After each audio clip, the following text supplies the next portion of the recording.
या न्यूज बुलेटिनचे सहप्रायोजक आहेत गोकुळ. हॉटेल रसिका ते जाधववाडी मेन रोड हा रस्ता नगरोत्थान योजनेअंतर्गत विकसित करण्यात येत असून या रस्त्याच्या विकास कामात अडथळा ठरणाऱ्या अतिक्रमणांवर कारवाई करण्यात आली.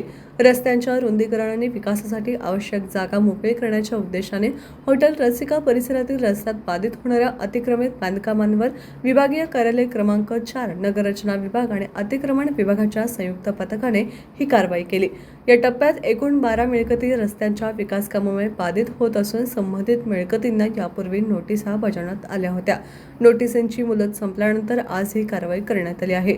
सदरची मोहीम उद्यापासूनही सातत्याने सुरू राहणार असल्याचं मनपाकडून सांगण्यात आले. ही कारवाई आयुक्त के. मंजुलक्ष्मी, अतिरिक्त आयुक्त रविकांत आडसुळ आणि शहर अभियंता रमेश मस्कर यांच्या मार्गदर्शनाखाली पार पडली.